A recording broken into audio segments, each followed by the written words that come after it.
인류 역사상 가장 절망적인 상황 속에서 꽃을 피운 문학가가 있습니다. 우리에게 이름이 잘 알려져 있죠. 도스토옙스키라는 사람입니다. 20대 젊은 나이에 러시아 반정부 시위를 합니다. 불온 문서를 배포했다라는 혐의로 사형에 처하기 위해서 시베리아로 잡혀가게 됩니다. 영하 50도 시베리아 광야에서 이제 이 병사들이 총을 겨누게 됩니다. 조준, 잠시 후면은 이 총알이 가슴을 뚫어서 사망에 이르기 직전이었었습니다. 얼마나 떨리는 순간이었을까요? 내 인생이 이제 끝나는구나. 아마 그렇게 생각을 했을 것입니다. 제가 부목사로 섬겼던 교회가 5,000석 정도 되는 예배당을 새로 지었었습니다. 우리 예배당이 한 2배 반쯤 되겠죠. 한꺼번에 5,000명이 드리는 이 예배당을 짓고 난 다음에 담임 목사님이 이 부목사들에게는 설교 강단을 맡기질 않았습니다. 그도 그럴 것이 여러분들 부목사들이 5,000명 앞에 설교하기가 쉬운 일이 아니거든요. 한 1년 정도 지났는데 담임 목사님이 미국 집회를 떠나시면서 저한테 주일 대예배 설교를 맡기셨어요. 한 번 예배가 5,000명, 3부 예배까지 하면 10,000명이 넘는 성도들 앞에 설교를 하라고 부탁을 하고 가셨습니다. 살 떨리는 와, 내가 어떻게 10,000명이 넘는 성도들 앞에서 설교를 하지? 라는 떨리는 마음이 그때 참 있었습니다. 내가 누군데, 일개 부목사인데 어떻게 이런 설교를 할까 하는 마음이 있었습니다. 여러분들 실험실에서 이런 실험을 했다고 하지요. 이 벼룩이 얼마나 잘 뛰는가를 살펴봅니다. 유리병에다 이 벼룩을 넣었습니다. 한 30cm 정도 되는 유리병입니다. 뚜껑을 닫았습니다. 벼룩이 뛰기 시작합니다. 어떻게 됐을까요? 뚜껑에 부딪히니까 떨어지고 뛰어 올라갔다가 떨어지고 계속 반복적으로 하다가 이제 이 과학자가 이 뚜껑을 벗겼어요. 이 벼룩이 그럼 튀어나와야 되는데 역시 30cm 뛰었다가 떨어지고 못 나오는 거예요. 벼룩의 한계, 습관이 되어버린 것이었죠. 여러분, 이 이야기는 벼룩의 이야기입니다만은 우리 인생의 이야기가 아닐까요? 실패, 어려움, 좌절에 닥치게 되면은 나는 이것밖에 못하는구나. 마음을 접어버리는 그런 경향들이 우리에게 있습니다. 우리 삶의 현장에서, 일터에서, 가정에서 좌절감을 느끼고 더 이상 나는 할 수 없겠다라고 그런 이 생각이 든 적이 없으십니까? 내 나이가 몇 살인데 내 나이에 뭐를 해? 내 스펙이 이것밖에 안 되는데 내 능력은 이것밖에 안 돼? 라고 좌절감에 빠졌을 때가 우리에게 혹시 있지 않습니까?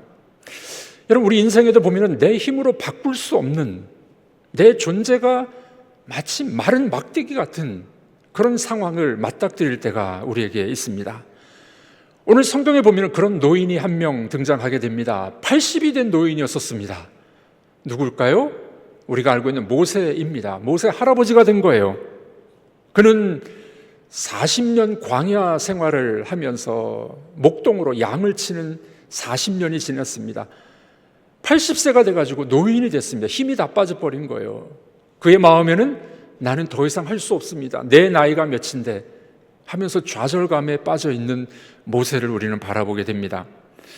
출애굽기 7장에 보면 모세의 나이가 나오는데 모세의 나이는 80세, 그 형 아론의 나이는 83세로 나옵니다. 사도행전 7장에 보면 이 모세가 광야에서 40년을 살았다라고 이야기를 하고 있습니다.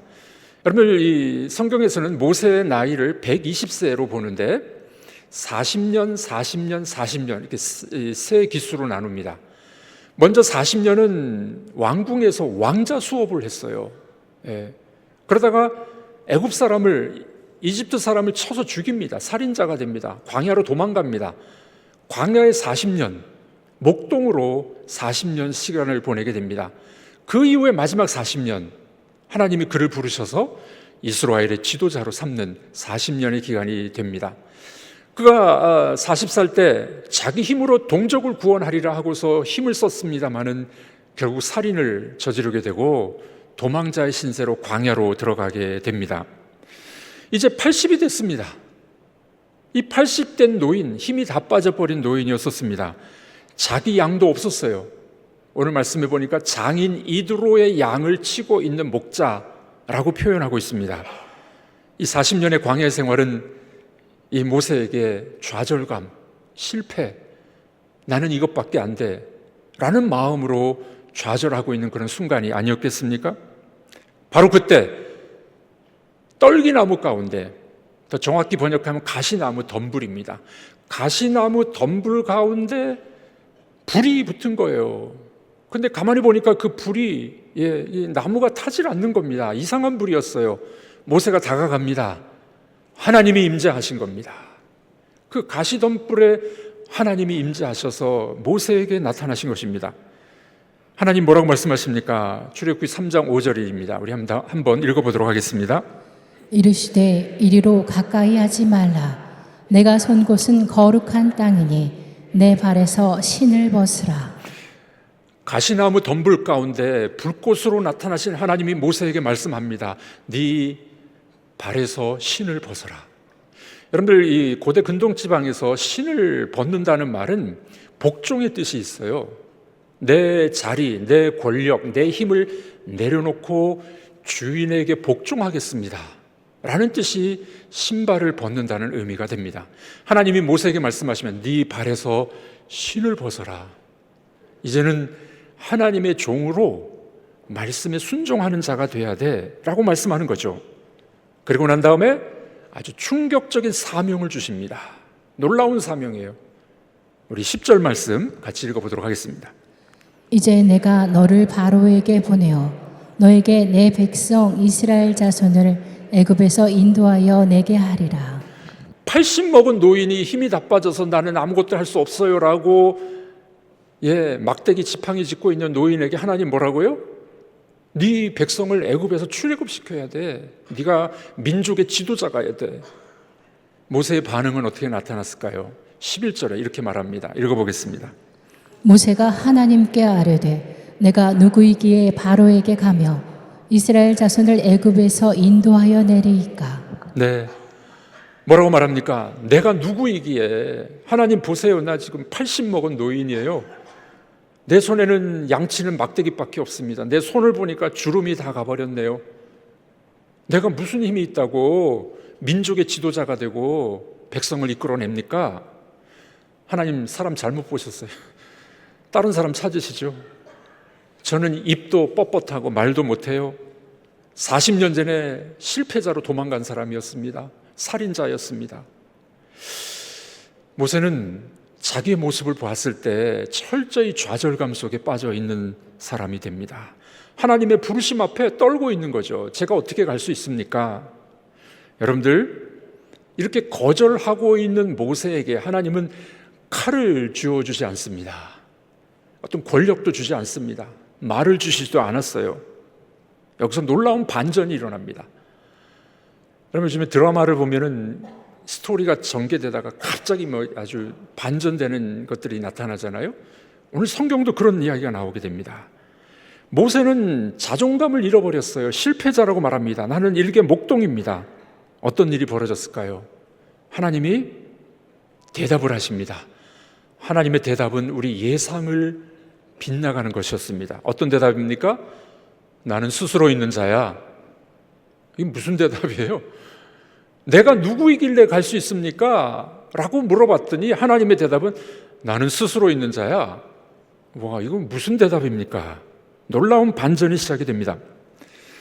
보통 이 설교학자들은 이 순간을 뭐라고 말하냐면은 깨달음의 순간, 아하!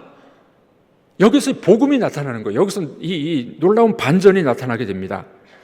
그래, 너 80 먹은 노인이야. 너는 무능해. 너는 막대기 같아. 그런데 나는 스스로 있는 자야. 나는 창조주 하나님이야. 그러면서 12절에 이렇게 말씀하십니다. 12절 읽어보겠습니다. 하나님이 이르시되 내가 반드시 너와 함께 있으리라. 저 못해요. 80이 먹은 노인이에요. 아니야. 내가 너와 함께 할 거야. 하나님의 놀라운 말씀을 여기 주고 있는 겁니다. 그리고 난 다음에 모세가 물어보죠. 하나님, 내가 백성에게 가서 당신의 이름을 뭐라고 이야기할까요? 여기 아주 놀라운 하나님의 이름이 계시됩니다. 이거를 이제 구원론적, 구원사적 놀라운 계시다 이렇게 말하는데 14절에 하나님의 이름이 나옵니다. 우리 읽어보겠습니다. 나는 스스로 있는 자니라. 하나님의 이름은 야훼, 여호와. 나는 스스로 있는 자니라. I am who I am. 나는 나야. 여러분, 이거 이름이 아니에요. 하나님이 어떤 분이신지를 보여주는 이야기입니다. 나는 나야. 이게 무슨 이름이에요? 이 말은 하나님은 창조주이시다. 나는 스스로 있는 존재야. 누가 하나님을 만든 존재가 아니야. 스스로 있는 나는 나야. 이렇게 말씀을 하고 있는 겁니다. 여러분들, 여기 예쁜 꽃이 있는데요. 우리 권사님이 매주 이렇게 예쁘게 꽃을 올려놓습니다. 이 꽃이 피려면 어떻게 해야 될까요? 태양이 있어야 됩니다. 물을 줘야 됩니다. 양분이 있어야 됩니다. 꽃은 스스로 존재할 수가 없어요. 그런데 나는 나야, 나는 하나님이야 라는 말씀은 뭐냐면은 창조주이시고 홀로 스스로 계신 분이야, 이런 뜻입니다. 여러분, 강물은 산에서 물이 흘러내려와야 그 강물이 되고 또 바다에 물이 고이게 되어 있습니다. 샘물은 어떤가요? 샘물은 스스로 막 솟아나는 거예요. 샘물은 마치 그런 거라는 거예요.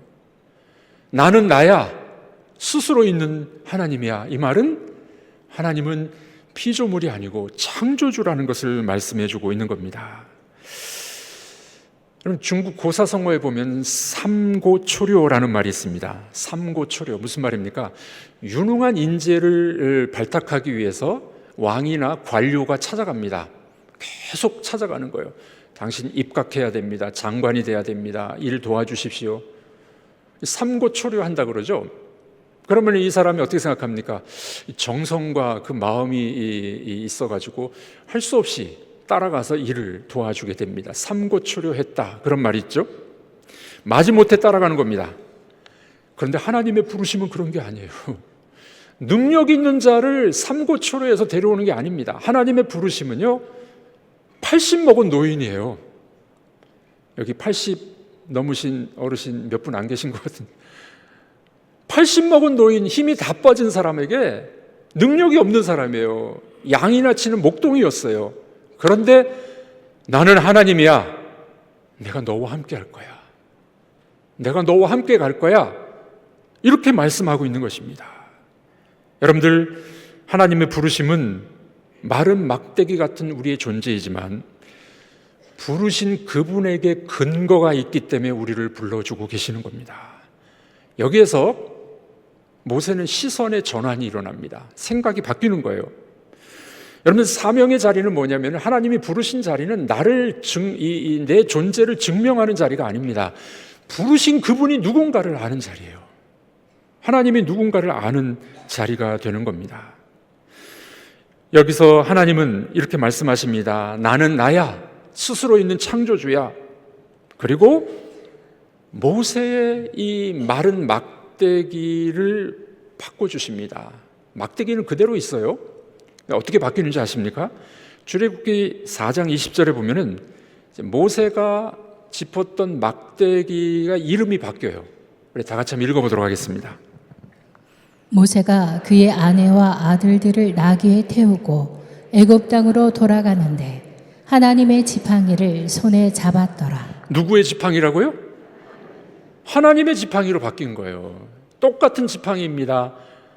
하나님을 만나기 전에는 마른 막대기 같은, 나 능력이 없어요, 나 이 양치는 막대기를 잡고 있어요. 근데 하나님이 내가 너와 함께 갈 거야 말씀하시니까 하나님의 지팡이가 됩니다. 우리가 알고 있지 않습니까? 홍해 바다를 가르고 기적을 베풀었던 막대기로, 하나님의 막대기로 바뀌게 되는 겁니다. 여러분, 이 스스로 계신 하나님, 이 하나님은 멀리 계신 분이 아닙니다. 요한복음 8장에 보면은 예수님께서 군중들에게 이렇게 말씀하셨어요. 나는 아브라함이 나기 전부터 내가 있느니라. 내가 있느니라. I am who I am. 똑같은 단어를 써요. 창조주 하나님이 쓰셨던 단어를 예수 그리스도께서 똑같이 쓰고 계십니다. 나는 창조주이고 하나님이야. 그렇게 말씀하고 계십니다. 그 예수님이, 하나님이 이 땅에 찾아오셔서 우리를 위해서 죽으시고 우리를 죄 용서해 주시고 하나님 나라 백성으로 만들어 주신 줄로 믿습니다. 여러분, 이걸 성경은 믿음이라고 이야기합니다. 믿음이란 나는 부족해요. 나는 80이 넘은 노인이에요. 그런데 하나님은 나는 창조주야. 내가 너와 함께 있어. 내가 너를 붙잡아 주리라. 그렇게 말씀하시는 줄로 믿습니다. 사랑하는 성도 여러분, 이 말씀을 우리에게 한번 적용했으면 참 좋겠습니다. 나는 나야, 창조주야 하신 하나님이 우리와 함께 계십니다. 내 능력이 아니라, 내 힘이 아니라 하나님이 함께 하실 때 우리는 그 길을 걸어갈 수 있는 겁니다. 우리는 보통 그렇게 말하잖아요. 저는 능력이 없어요. 돈도 없어요. 학벌도 좋지 않아요. 그 상관없다는 거예요. 하나님이 함께 계시면은 그런 사람도 사명의 자리에서 주의 일을 감당하는 사람이 될 줄로 믿습니다. 우리는 늘 스펙을 따져요. 학벌을 따집니다. 실력을 따집니다. 저는 교회는 그런 곳이 아니라고 생각합니다. 여러분들, 교회는 실력과 스펙을 따지고 학벌을 따지고 돈을 따지는 곳이 아니라 마른 막대기 같은 사람도 하나님을 의존하고 살아가는 사람들이 바로 교회입니다. 이런 아름다운 교회가 우리 기쁨의 교회가 되길 주의 이름으로 축복합니다. 사랑하는 성도는 그렇습니다. 내 존재는 부족하지만 나와 함께 가시는 하나님을 붙잡는 여러분들이 되시기를 바랍니다. 호주에서 태어난 사람이 있었는데 닉 부이치치라는 사람이 있습니다. 우리나라에도 왔죠. 좋은 책도 썼습니다. 이분은 태어날 때 팔 다리가 없이 태어났어요. 그런 아이들이 있지 않습니까? 태어났는데 보니까 팔과 다리가 없어. 어떻게 살아갈까요?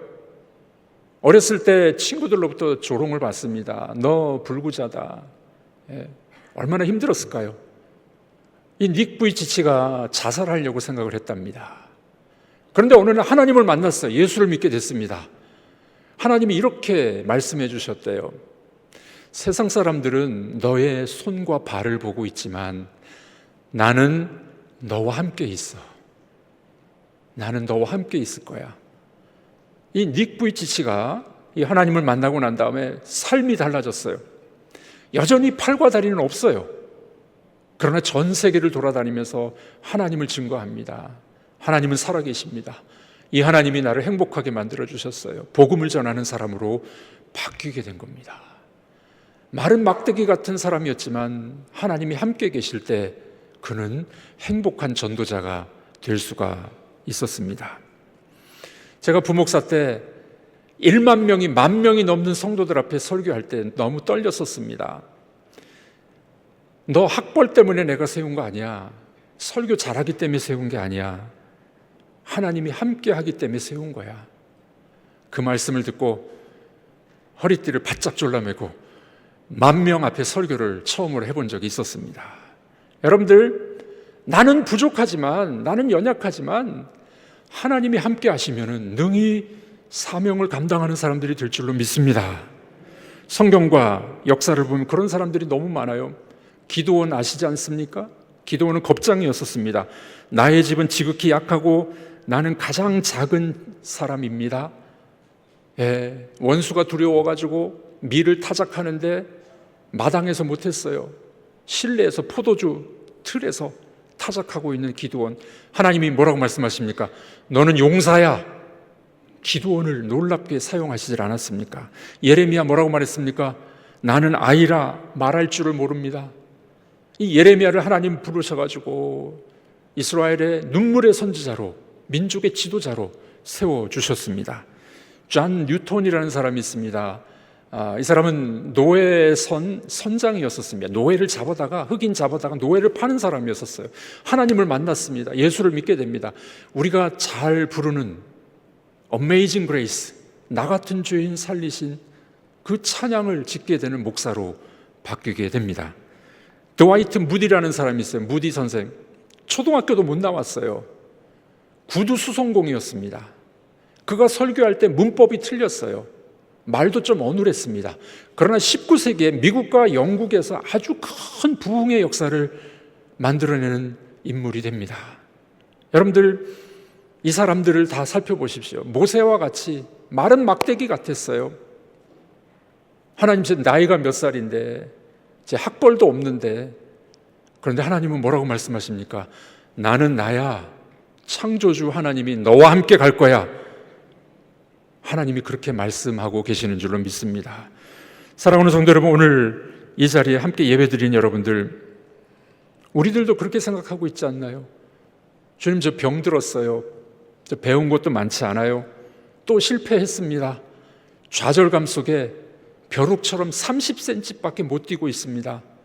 말하고 있는 우리들은 아닙니까? 그때 주님은 이렇게 말씀하십니다. 나는 나야. 창조주 하나님이야.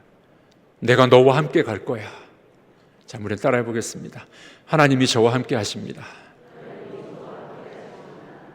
실력이 부족해도요, 하나님이 함께 하시는 사람은 하나님이 능히 사용해 주실 줄로 믿습니다. 제가 가끔 말씀드렸잖아요. 전 대학생 때까지요, 여자들 앞에 서면 얼굴이 빨개지는 쑥맥이었습니다. 말도 잘 못해요. 지금도 잘 못하지만 하나님이 내가 너와 함께 할 거야. 내가 너를 목사로 만들어 줄 거야. 약속의 말씀을 붙잡고 여기까지 왔습니다. 사랑하는 성도는 그렇습니다. 우리는 부족하다고 자꾸 낙심하고 좌절합니다. 그러나 하나님은 나는 나야. 창조주야. 내가 너와 함께 할 거야. 이렇게 약속하시는 줄로 믿습니다. 제가 서두에 말씀드렸던 도스토옙스키 어떻게 됐을까요? 총살 현장이었습니다. 이제 몇 초 후면은 총이 발사되는 순간이었었습니다. 그때 러시아의 황제가 특사를 보냅니다. 말을 타고 특사가 달려옵니다. 사용 중지. 황제의 사면장이 떨어집니다. 목숨이 살아난 거예요. 대신에 시베리아 유배 형이 떨어지게 됩니다. 그는 이렇게 이야기하게 됩니다. 내 생명은 이제 내 것이 아니구나. 살아있는 이 순간 내 능력이 아니라 오직 하나님이 나에게 주신 생명이구나. 그는 시베리아에 가서 노역을 하면서 성경책을 읽기 시작합니다. 그가 성경책을 읽으면서 나온 작품이 뭔지 아십니까? 우리 많이 들었던 죄와 벌 소설 들어보셨죠? 까라마조프가의 형제들, 아주 유명한 책입니다. 백치, 이런 책이 그때 탄생하게 됩니다. 죽을 수밖에 없었던 이 사람이었지만 하나님이 살려주시고 하나님이 함께 하시니까 세계적인 명작이 거기에서 나오게 된 겁니다. 성도님들은 그렇습니다. 내가 누구이길래? 저는 마른 막대기예요. 나이가 80도 넘었어요. 그때 하나님은 여러분들에게 말씀하십니다. 나는 창조주고 너와 함께 할 거야. 두려워하지 말고 내가 너와 함께 할 거야 라는 약속의 말씀을 붙잡고 달려가는 여러분들이 되기를 바랍니다. 교회에서 직분을 드리고 또 어떤 일을 부탁을 할 때 우린 보통 거절하잖아요. 아유, 저는 못해요, 부족해요. 여러분들 한두 번은 할 수 있습니다. 계속 거절하면은요, 교만입니다. 저는 못해요, 부족해요. 그러나 하나님이 함께 하시면은, 창조주 하나님이 함께 하시면 제가 하겠습니다. 이것이 바로 사명의 자리가 되는 줄로 믿습니다. 성도 여러분, 그러므로 우리는 질문을 바꿔야 됩니다. 내가 누구이기래? 라는 것이 아니라 나는 나야. 내가 너와 함께 하리라 하신 그 하나님을 바라보고 살아가는 여러분들이 되길 주님의 이름으로 축복합니다. 이 한 주간 살아가시면서 또 좌절이 있을 수 있을 거예요. 나 같은 사람이 어떻게, 나는 못해요가 아니라 하나님이 나와 함께 계셔. 그분의 손을 붙잡고 다시 일어나는 여러분들이 되기를 주님의 이름으로 축복합니다.